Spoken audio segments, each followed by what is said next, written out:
He was reincarnated in another world with hero skills to raise two SSS-rank kids. Takumi walks through a forest wondering how he landed in such a strange place when he was living a normal boring life just a second ago. Monsters suddenly surround him, and he realizes that he's in a different world where things aren't so conventional. He checks the stats of the monsters surrounding him and doesn't fancy his chances against them because they are rank C monsters. One of the monsters suddenly lunges at him, but he reacts quickly enough and takes it down with an air shot attack. The other two monsters also lunge at him to get revenge for their fallen comrade, but meet the same fate. Takumi is already tired of this new world because he was welcomed in a hostile way. He decides to take up the drops from the monsters into his inventory. He recalls how he found himself in such an unpleasant situation, remembering when Sil apologized when he arrived. Takumi wondered why he kept apologizing. Sil told Takumi he was a god in the new world and that they were at the corner of the divine realm.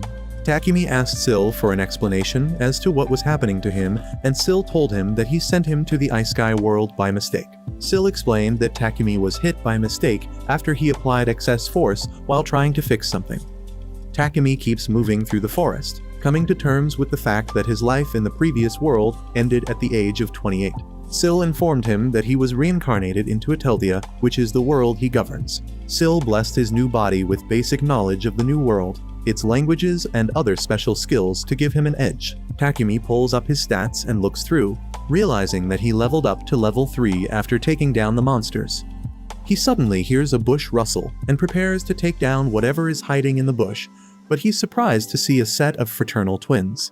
He walks up to them and asks them if they've been separated from their parents, but the children are reluctant to interact with an unfamiliar face. Takumo hears their stomachs growling, so he brings out some food from his inventory, which he hands them. Takumi uses that opportunity to take a lunch break, and they all eat together. He realizes that their clothes are all torn up, so he orders the magical delivery of children's clothes. After the children finish eating, he dresses them up in the new clothes and informs them that he's heading to the nearby town. He asks them if they would like to tag along, but he doesn't get a response. He tries introducing himself and getting the children to introduce themselves in response, but they remain quiet. He decides to use his appraisal skills to get their information, but it only brings up their age.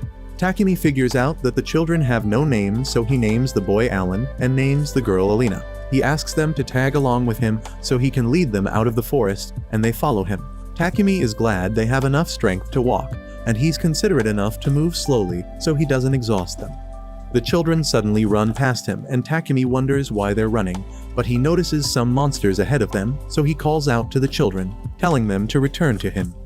Takumi contemplates using his magic to take down the monsters, but drops the idea because he could hit the kids accidentally. The kids keep running forward, and without breaking stride, they leap into the air and strike down the monsters easily. Takumi is surprised that the kids are so strong, even though they're so young, but he tells them to inform him about monster appearances next time instead of charging off and giving him a scare. Takumi concludes that the kids must be quite powerful to have survived in the forest for so long all on their own. They call Takumi's attention to another monster before they take it down easily, and he commends them for their good work. The kids kept taking down the monsters as they made their way through the forest, and Takumi didn't even have to step in to help them. Takumi notices that it's already dusk, so he asks the kids to gather some wood to make a fire and prepare dinner. The children gather some wood and Takumi makes dinner.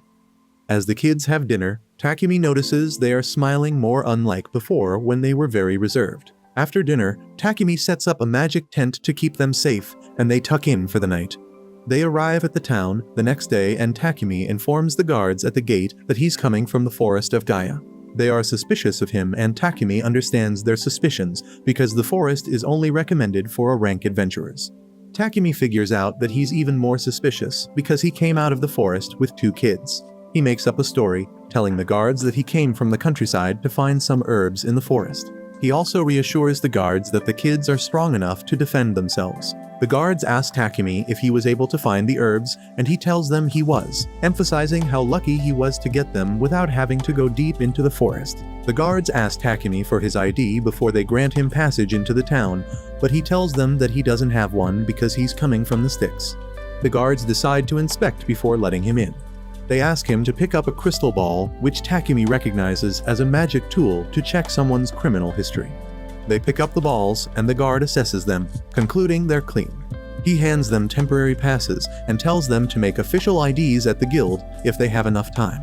They walk into town, and the twins cling so closely to Takumi that he realizes they're scared of strangers. He goes to the town temple where he asks the kids to sit on some benches and wait for him.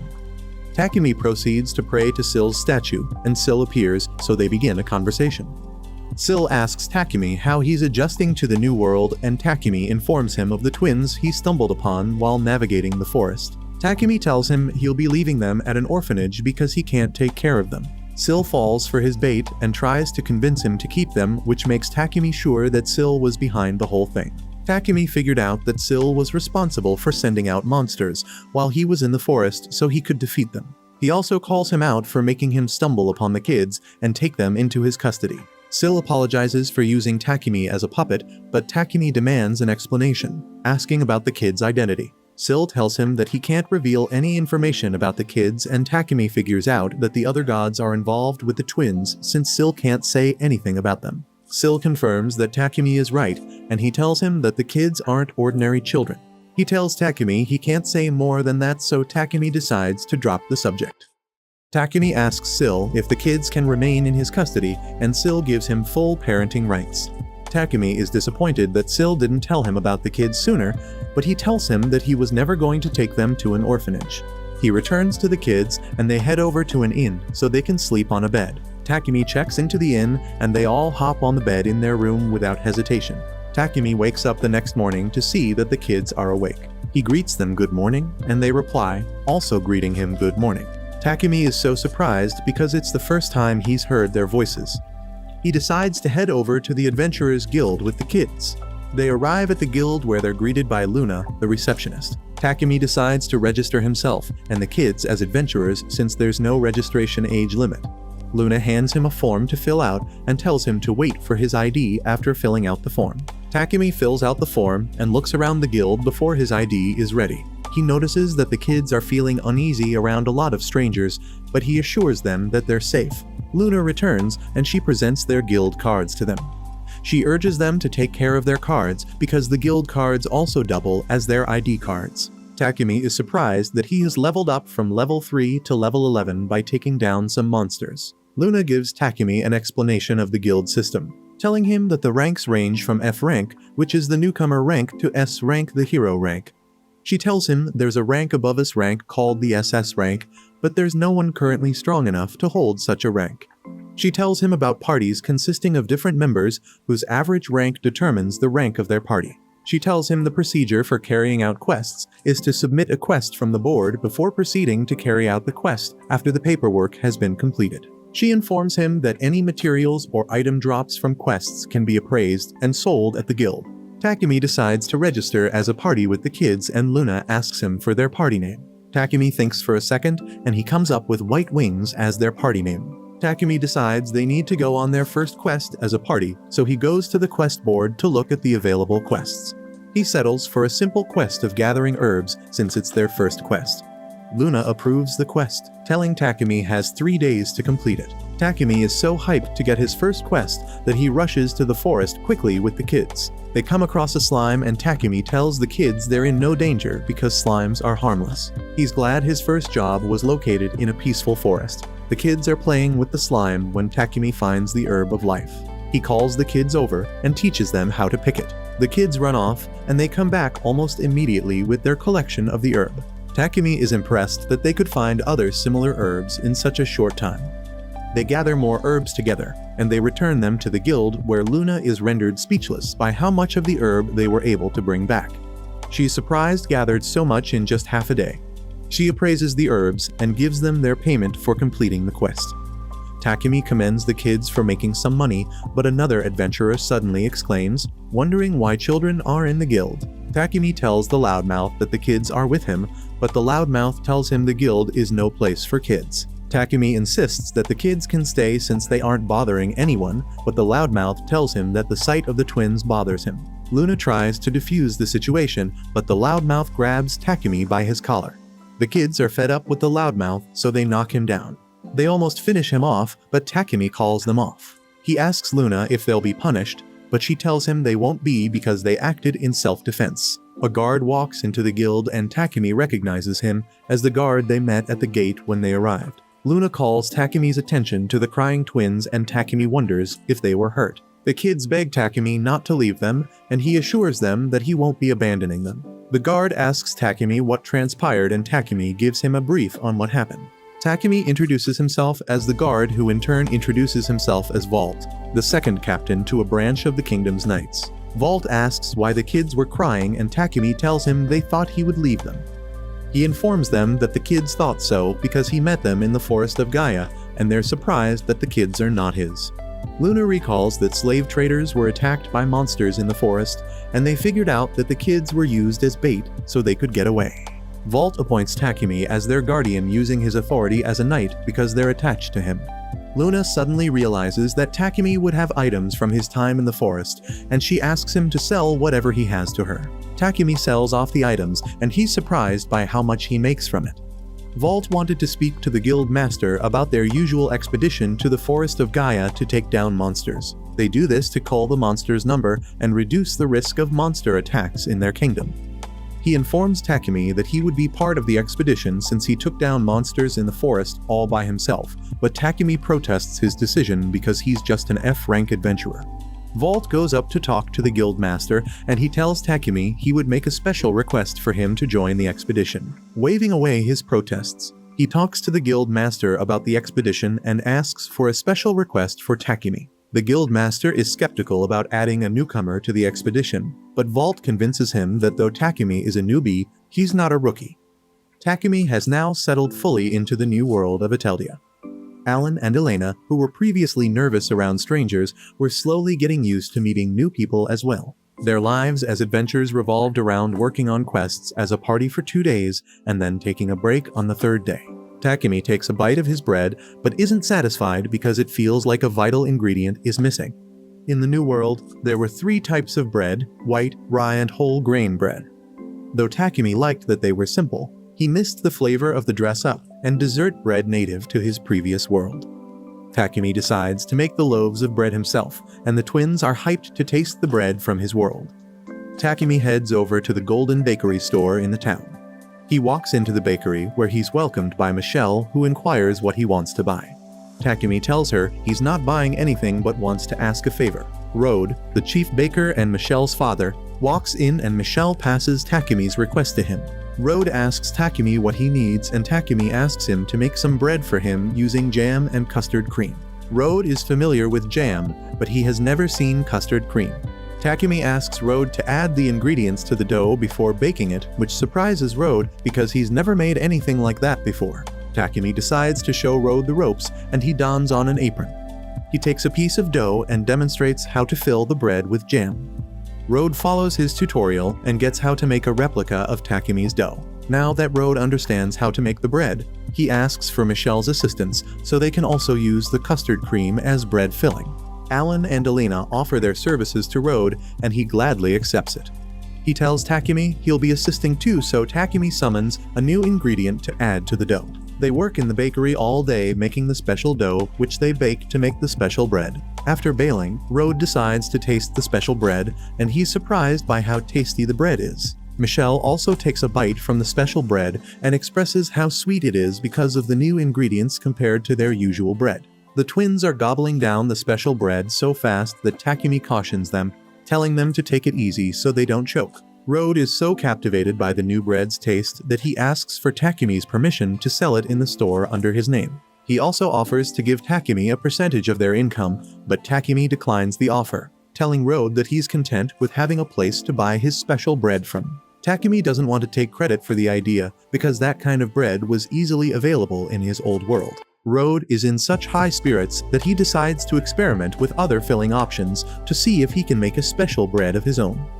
Takumi asks the twins if they enjoyed the new bread. They tell him they enjoyed it and ask for seconds, hoping to get another taste of the delicious bread. The new day, Takumi heads to the Adventurers Guild where he's welcomed by Luna, who informs him that he has been promoted to E rank. Takumi is surprised by this, so he checks his stats, and he's even more surprised to see that he has now leveled up to level 13. Luna commends him for leveling up so fast despite being a newcomer, and she commends the twins for doing their best. Takumi is glad he can now take more jobs since he is an E-rank adventurer. Luna asks him if he would like to visit the labyrinth, which makes him recall, from the knowledge Syl gave him, that there are 108 labyrinths in the Ateldia. Luna informs him of the labyrinth near Shireen, which has 15 underground floors, telling Takumi that most adventurers visit the labyrinth because the town isn't attacked by monsters often. Takumi tells the twins the labyrinth could be their next destination and they are rearing to go. Luna informs Takumi that it takes half a day to reach the labyrinth and several days to clear it. Takumi informs her that he's just visiting the labyrinth to check out a couple of floors to get a feel of the place. Luna wasn't convinced because she felt that Takumi couldn't resist going deep into the labyrinth, but Takumi assured her that he was not strong enough to go too deeply into the labyrinth. They make their way to the labyrinth and they're able to clear the first 2 floors easily. Takumi is surprised that they're already on the 3rd floor after such a short time. He knows it's thanks to the twins' superb sense of direction. They keep moving through the labyrinth as Takumi reads about the labyrinth, noting that it's an earth labyrinth and all the monsters inside are earth type. The ground suddenly rumbles and a mole emerges from the labyrinth floor. Takumi decides to leave the mole to the twins since moles are weak animals and they take the mole down easily. They are surprised when the mole disappears, but Takumi tells them that's what happens in a labyrinth. He points out that items drop in place of the monsters, which can be rare and valuable. The twins search for the drop from the mole and discover a whisker. Takumi is disappointed because the whisker won't be worth much. They keep moving deeper into the labyrinth, and Takumi tells them to take a break to have dinner. He summons his cook stove from his inventory and whips some vegetable soup with the stove. After dinner, Takumi erects his protective magic tent and they go to bed. The next day, they journey deeper into the labyrinth, taking down monsters, taking breaks to get some food and going to bed at the end of the day. They continued with this loop for several days till they got to the 10th floor of the labyrinth. Takumi opens a secret door and the twins are surprised to see a treasure chest sitting in the room. Takumi is optimistic, thinking that the chest can contain something cool. The twins ask permission to open the chest, but Takumi decides to check if the chest is booby-trapped first. After confirming that the chest is not a trap, he permits the twins to open the chest and they gladly lift the lid. Takumi takes out the stamina and mana potions in the chest, happy to have gotten something valuable from it. A monster suddenly appears at the door, but Takumi is so engrossed in the potions that he doesn't notice this. The twins notice the monster and take it down before it can cause any harm. Takumi commends the twins for saving his hide, and they move over to pick up the hide of the wide ape, which dropped after they defeated it. Takumi is happy because the hide is somewhat valuable. He's in awe of the twins' perception and fighting skills, which have kept him safe so far in the labyrinth. He realizes that their abilities are instinctive, and he's glad they weren't picked up by someone in a position of power who would have used their powers for evil. Takumi now understands why Syl was worried about the kids, but still feels guilty because he feels like he's just using them. The kids draw Takumi's attention to a clay snake approaching them, and he tells them to step back while he takes care of it because the snake is venomous. Takumi decides to test out his throw skill on the snake. He throws a rock at the snake using the spell to weaken it, and then finishes it with a wind cutter spell. Giant bees emerge from within the labyrinth, and the kids volunteer to take the bees down. Takumi warns them to be careful of the bees' stingers as they rush to meet the bees head-on. The kids' physical attacks on the bees are useless because they can't land any of them.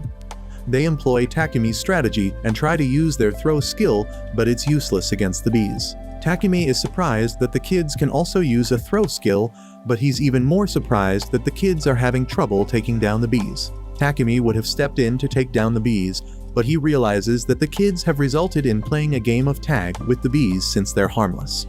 While the kids are keeping the bees busy, Takumi decides to sort through the item drops they have gotten so far in the labyrinth. He opens his inventory and takes out the ground spider's web, the wild ape fang, and some slime jelly.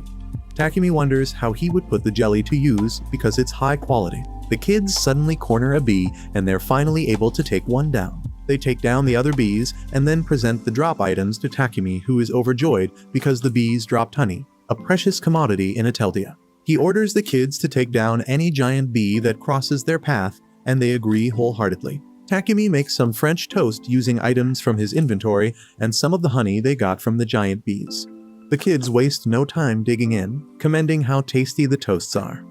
Takumi is also impressed with his cooking skills, but their lunch break is cut short by the appearance of more giant bees. Takumi decides to take care of this batch of giant bees while the kids continue their lunch. He takes down the bees easily using his air shot skill, and they drop more honey. More bees emerge from the labyrinth, and he takes them down with his wind cutter skill. The kids point out that more bees are emerging, and Takumi figures out that the bees are attracted to the scent of honey.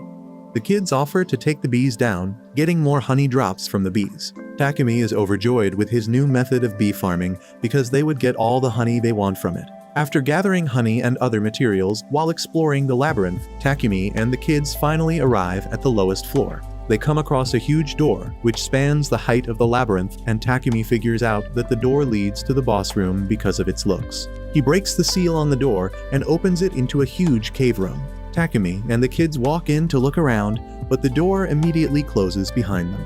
The kids get scared because they're trapped in the boss room. A giant earthworm suddenly appears, and Takumi figures out that he can't get out of the room, except he takes down the final boss. Takumi tells the kids to stand back while he takes care of things with the boss. Takumi decides to test some skills against the boss and uses his wind cutter skill, but the boss dodges away so quickly that Takumi is surprised by its mobility despite its huge size. The boss suddenly uses throw magic to hurl some sandballs at Takumi, who is surprised that the boss can also use magic. He uses his airshot skill to destroy the sandballs and then shoots several wind arrows which take down the boss. Takumi feels like the fight was too easy and wonders if it's because he's in a low-level labyrinth or Syl overpowered him. Takumi takes the drops from the boss into his inventory, and another door opens in the room. Takumi recognizes the device in the room as a teleportation device that would send them out of the labyrinth. The twins point out a treasure chest, and Takumi opens it up to see that it contains fire bombs which detonate after being imbued with magic. Takumi slots them into the inventory, and they all touch the crystal ball on the teleportation device, which sends them outside. Takumi is so glad to feel the sun's warmth on his face again after so long. Takumi thinks about returning to town, but the twins draw his attention to a wolf. Takumi wonders if the wolf is hostile, but notices its tail wagging, concluding the wolf is peaceful. He appraises the wolf and sees that it's an S-rank Fenrir. He also sees that the wolf is his contracted animal, but doesn't remember getting into a contract with the animal. He figures out that Syl is behind the contract, so he calls the wolf over and tests its loyalty. The kids suggest that Takumi name the wolf, and he names it Jewel. They proceed to the town together, but he stops Jewel at the town border because monsters aren't allowed. He hides Jewel in his shadow so he doesn't scare anyone. Takumi proceeds to the temple where he summons Syl, who is overjoyed to see him after so long. Takumi wants to ask Syl some questions about the contracted beast, but Syl tells him he wasn't the one who sent it. Syl figures out that the head of the god of water's household was the one who sent the contracted beast, and he promises to send Takumi a contracted beast from a nearby grassland. Syl sends more things to Takumi from the water god, telling him it's a way for the god to show appreciation. Takumi knew twins were most likely affiliated with the water god because their skill came from water magic. Syl tells Takumi that the gods promised to send more, but Takumi is reluctant about accepting more gifts. Syl tells Takumi he doesn't get a choice because the other alternative is eternal damnation, and Takumi can't believe Syl is threatening him. After the meeting, Takumi and the twins return to the inn, and they're so exhausted from their labyrinth exploration that they all immediately fall asleep on the bed. The next day, Takumi heads out with the kids to the grassland Syl talked about the previous day, and two monsters suddenly appear, to their surprise. Takumi appraises the beasts to see they are the contracted beasts Syl promised him. The tiger is an S-rank monster that controls wind and runs through the air, while the hawk is an A-rank monster that controls lightning and attacks with speed. Takumi names the tiger Feet and the hawk Bolt. The kids are glad to have new company when Takumi remembers that Syl also sent collars for the pets. Takumi the collar on the animals, and he shrinks Jewel and Feet so they can pass off as a normal cat and dog. Alan and Elena ask Takumi to give them collars, but he tells them collars are only meant for animals, which makes them sad. Takumi searches his inventory for something else they can wear to brighten up their mood. He comes across a necklace which he gives them to make them happy. He tells them the pendant has some magic resistance, while the golden ring is equipped to resist physical attacks. He also tells them the silver ring would display their location on a map. He also gives them a magic bag to use as an inventory for their items. They head back to the town, so Takumi hides Bolt in his shadow, while the other animals remain small. The kids present their ID at the gate, and they are allowed inside. Takumi can see that they are excited to have their stuff. They are walking through town when Elena suddenly stops and stares blankly in a random direction. Takumi notices this, and he follows her gaze to see that she's staring at a store's display. Takumi asks Feet and Jewel to hide in his shadow so they can go into the store. They walk into the store and Takumi inquires about the ribbons on display. The store attendant tells him the ribbons can be used as hair decorations. Takumi decides to test it out on Elena. He can't believe how cute she looks with the ribbons on. The attendant gives Elena a mirror, and she likes how she looks with the ribbon on. Takumi decides to buy several ribbons since Elena likes the decoration. They walk through the store, and Elena picks out a black ribbon to the surprise of Takumi, who thought she would go for a pink ribbon. She tells him she wants the black ribbon because it matches his hair. Elena convinces Takumi of her choice, so he gets the ribbon for her. He asks Alan if he would like anything from the store, but Alan declines because he has no use for a ribbon. The attendant asks for Takumi's permission so the kids can try on some clothes for assessment. Takumi gives her permission, and she dresses the kids in several clothes, complimenting how cute they look in each set of clothes. Takumi figures out that she made the clothes herself since she is trying them out on the kids. He notices that the kids like the last batch of clothes the most, so he gets it for them. They return to the inn, and the children go to bed, falling asleep almost immediately. Takumi is still awake as he contemplates getting something for Alan since he got ribbons for Elena. He wonders what kind of things Alan would like because the toys he got when he was younger are non-existent in the new world. He decides to sleep on it before making a decision. Takumi is woken up the next morning by the kids, enthusiastically waiting to get out of bed. Takumi would be going out for his first monster hunting expedition to cull the monsters' numbers and reduce the risk of people being harmed. Takumi dresses up for the day after breakfast, absorbs all his pets into his shadow, and walks out with the kids. Takumi is uncomfortable with Vault's orders that make it mandatory for him to be present for the expedition. He arrives at the point of departure where he meets Sir Vault, who is running the operation and ensuring everything is in order. Vault is glad to see Takumi with the kids. They're exchanging pleasantries when Vice Captain Isaac walks up to introduce himself to Takumi. Isaac apologizes on behalf of Vault because he knows that he forced Takumi to take part in the expedition. He tells Takumi Vault is usually very pushy on such matters, but asks him to play along as best he can. Takumi appreciates Isaac's concern, and he tells him he's glad to be a part of the expedition because he could use the experience. Isaac suddenly notices the kids and wonders if they're also adventurers going on the expedition. Vault tells him not to worry because the children are overpowered. Vault tries interacting with the kids, but they run behind Takumi and Isaac scolds him for frightening them. Takumi explains that the children are shy when around strangers, and he tries to get them to interact with Vault, but they're ice cold. Vault returns to his duties since he can't break through the kids. He tells Takumi he'll be riding in his carriage as they depart for the forest of Gaia in their carriages. Takumi is about to enter the carriage when he suddenly feels like he's being watched by someone hostile. He can't put his finger on it, but notices that the children are also uneasy. He concludes that someone isn't happy. He was invited for the expedition, so he decides to be very careful. Vault notices Takumi's unease and tries to ask him about it, but Takumi tells him everything is fine, doing his best to hide his concern. He walks into Vault's carriage, and they depart. Isaac informs them that their journey to the forest will take over an hour. Takumi asks the kids if they're comfortable, and they tell him they are fine. The other adventurers notice the kids and ask them to give their best during the expedition. The children nod in approval, and Takumi is glad they're slowly getting comfortable around other people.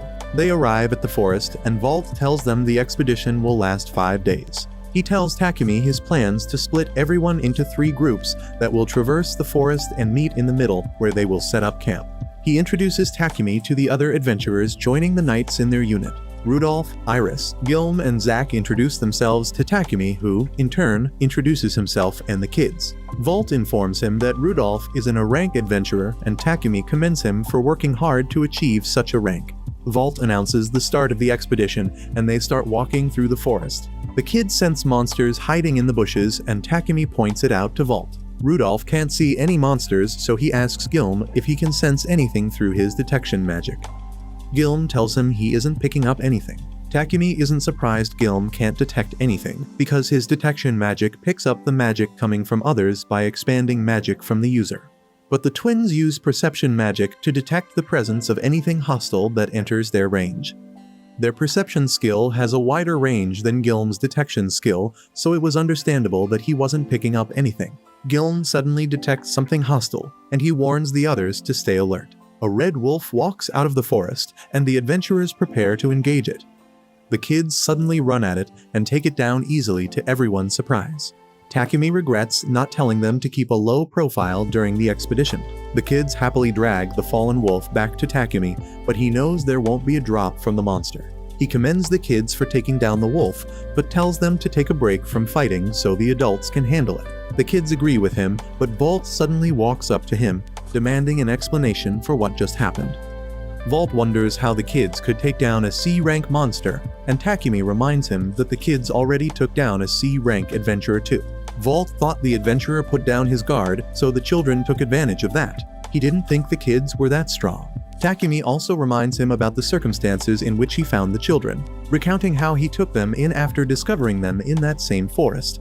They can't believe children survived in the forest on their own. Takumi tells them the kids are overpowered because they survived in the forest for several days. Meanwhile, Syl is watching Takumi with the kids in the forest of Gaia, hoping they survive the expedition unscathed. The expedition party continues moving through the forest. The children suddenly run off and Takumi goes after them. They find a spirit grass herb and hand it to Takumi, who recalls a quest where they were asked to pick the herb to be used as an ingredient in magic medicine. He's impressed the kids remember the usefulness of the herb, and he commends them for picking it. Takumi tells them they can't wander off too far from the group, and they're sad that they don't get to play. They use their cute baby eyes to blackmail Vault emotionally, asking permission to wander as they want. Vault loses his resolve and permits them to wander off as long as they don't stray too far away from the group. The kids happily wander off again and find some rock moss, which they point out to Takumi. Vault wonders what the moss does, and Takumi explains that it's used in medicines to relieve itching, recalling Vault's complaints about the absence of a medicine for itching. Vault is overjoyed to hear this, so he tells Takumi to gather as much as he can manage. He rushes off to another rock to pick some moss, but Isaac stops him, telling him not to uproot the moss carelessly because it can cause a rash. He then scolds Vault for acting so carelessly, telling him the children asked Takumi to pick the moss instead of doing it themselves for a reason. Takumi picks up the moss while Isaac continues lecturing Vault because of his bad decisions. Takumi decides to use the kids as the ultimate weapon of peace and sends them over to Isaac bearing gifts of moss. Isaac is flattered that they gave him all the moss they picked, and he accepts it gladly. 6 orcs and 1 high orc suddenly come into view, approaching them menacingly.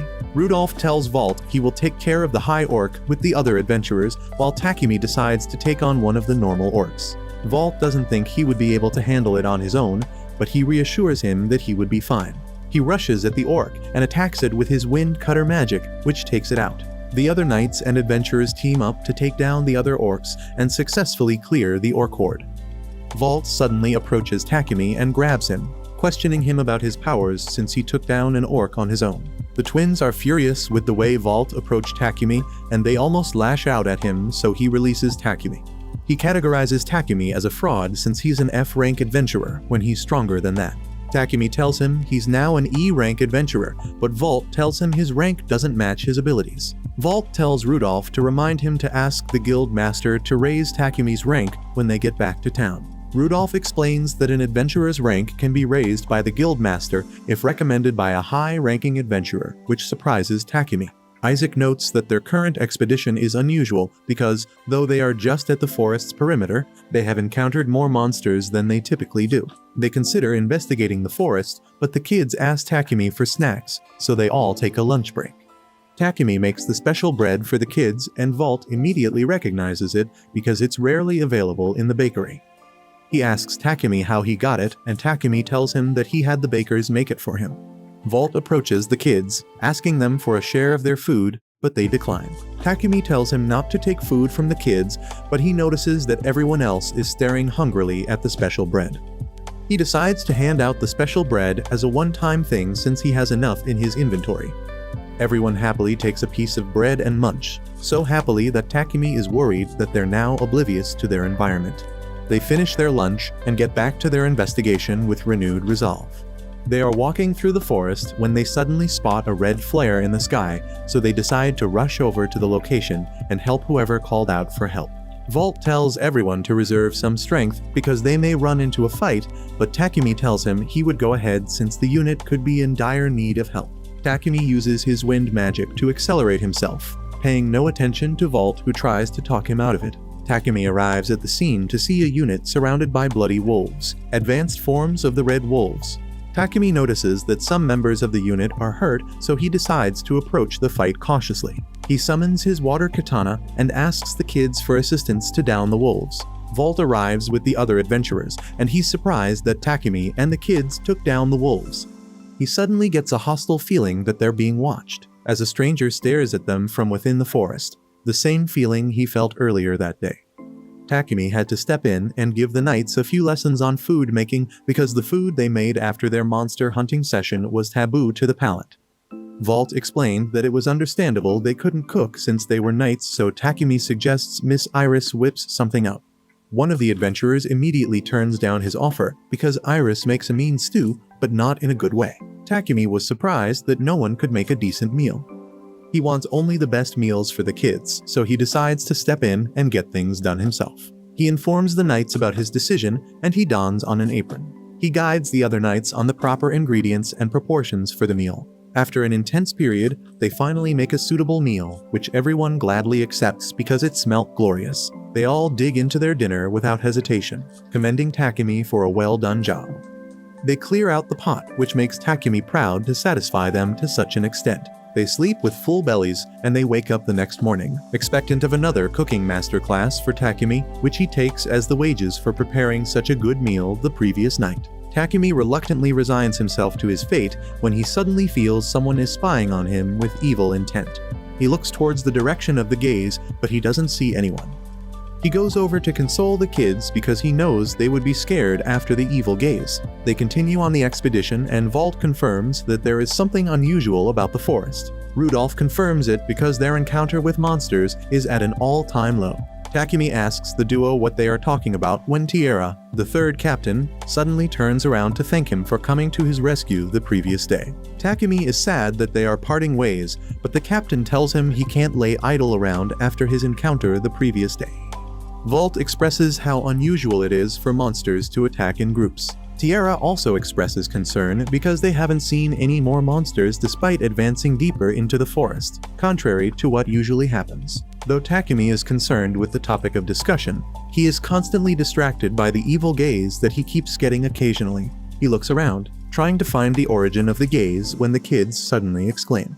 Takumi looks towards the direction they are gazing and notices a huge snake casually staring at him. Takumi kicks himself for detecting the monster late, because he is distracted by the occasional evil gaze.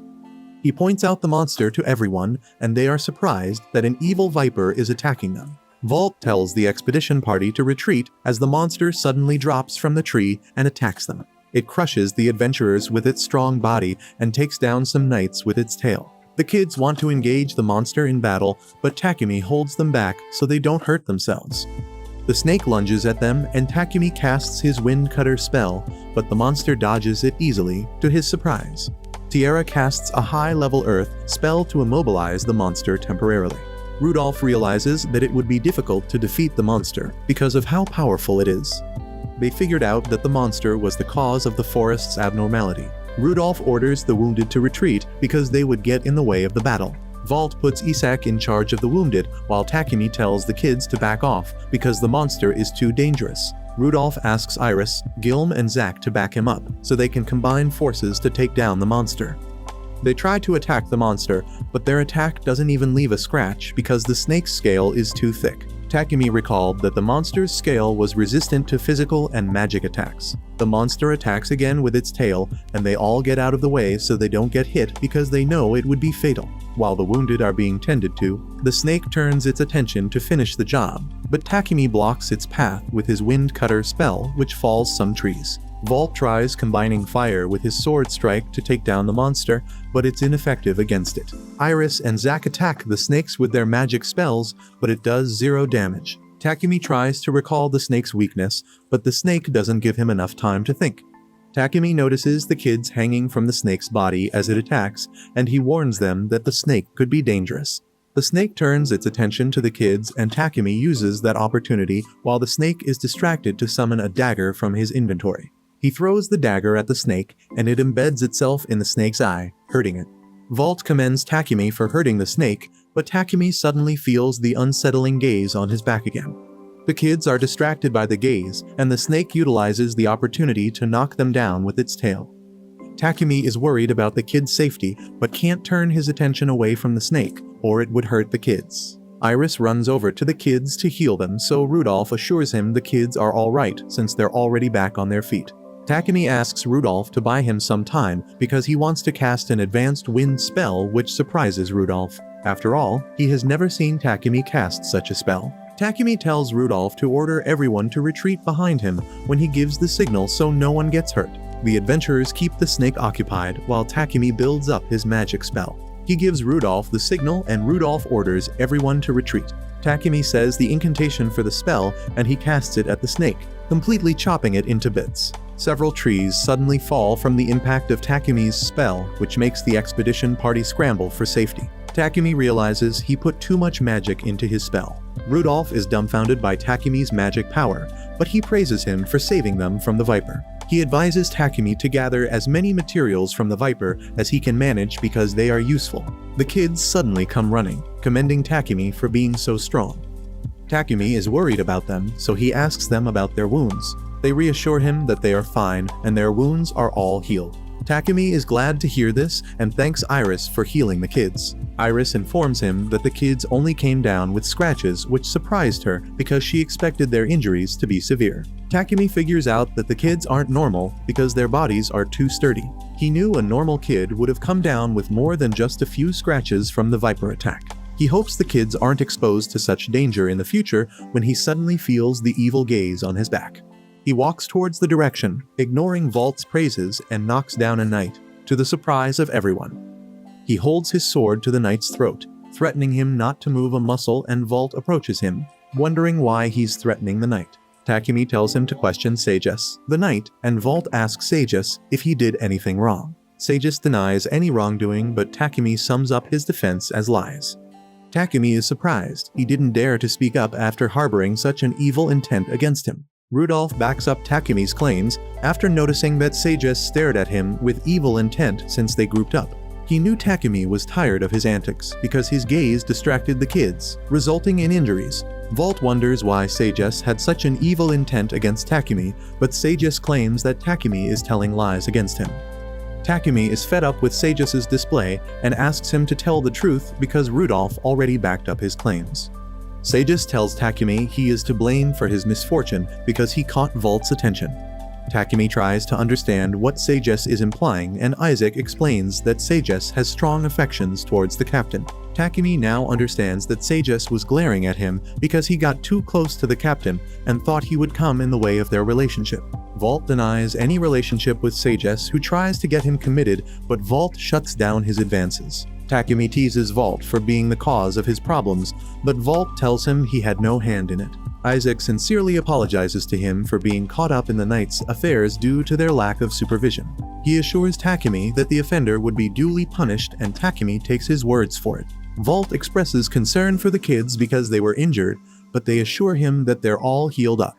Takumi tells Vault he should be apportioned some blame because he overlooked the evil intent. He warns Sages that he won't forgive him in the future if such an occurrence recurs. Isaac thanks him for his consideration. Rudolph suddenly walks up to him, glad that the discussion is over. He informs Takumi that he is starving after expending so much energy taking down the Viper. Everyone at the party echoes Rudolph's complaint, begging Takumi to make something for them. Takumi isn't feeling up for it because one of the knights caused the kids harm, but he changes his mind when the kids insist that they want to have dinner with the rest of the expedition party. Takumi agrees to make the meal and asks for assistance from the members of the expedition party. The kids offer to help with the meal, but they make a mistake and they lose all motivation. Takumi assures them that they will get better with more practice, and they cheer up when they realize that Iris isn't much better at helping Takumi. After dinner, Takumi looks at his stats and realizes he has leveled up considerably. He notices he has a new summon category and can now cast water magic. He decides to try out water magic in the future whenever he has the chance. Vault approaches him to apologize for the day's event, and the kids offer him a seat. Vault gladly takes the seat and informs Takumi he's ending their expedition. Takumi and the kids are surprised by this, but Vault explains that it would be dangerous to proceed because they have a lot of wounded members. He informs Takumi they will be leaving the forest the next morning, which will complete his quest. He reminds Takumi to take his reward from the guild when they return, and the kids are glad that the expedition ended, expressing how much fun they had. Vault promises to ask them for the next expedition, but Takumi isn't enthusiastic about it because he wants a break. Takumi returns to the guild the next day where he's greeted by Luna, who has been enthusiastically waiting for him. She leads him to a room where the guild master is waiting for him. The guild master introduces himself as Johan, and Takumi introduces himself and the kids to Johan. Johan tells him about information from Rudolph and Vault concerning his rank, but Johan isn't convinced because Takumi doesn't look strong in his eyes. But because he was recommended by two high-ranking people, the guild master considers promoting him to a rank adventurer. Luna is hyped that Takumi would be promoted to such a high rank in such a short time, but Johan calms her down. He explains that Takumi's feats earned his rank and apologizes for not granting him his rank, but Takumi tells him he's more than satisfied to be a rank adventurer. Johan asks Takumi what he would do about the kids because their low rank will influence their party rank, hindering him from taking higher quests. He also states that ranking up the kids will draw some ill wills from people. Takumi asks the kids' opinions, and he decides to raise their rank by 1 level. Johan is satisfied with this because their party will become C rank, allowing Takumi to take B rank quests. He asks Luna to take care of the paperwork, and the kids present their IDs to her at the receptionist's desk. She appraises their IDs and is surprised they explored the labyrinth to the last floor in only a few days. She informs Takumi that he just broke a record, but Takumi asks her to keep it a secret because he wants to avoid endangering the kids by drawing attention to them. Luna decides to oblige to his request, though she doesn't think anyone will be unreasonable enough to fight the person who took down a viper. She finishes the rank-up process and presents them with their new IDs and expedition proceeds. Takumi is about to leave the guild and head home, but Luna stops him short, asking for the materials he collected from the expedition.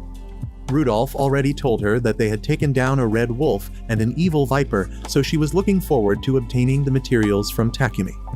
Takumi tells her he can't sell the materials to her in the guild, so she leads him to a secure warehouse. Takumi decides to keep 1/3 of the materials from the expedition and sell off the rest. He also empties his inventory from his labyrinth exploration, and Luna gladly buys everything from him. They leave the guild with Takumi being so exhausted that he falls asleep immediately after they arrive at their lodge.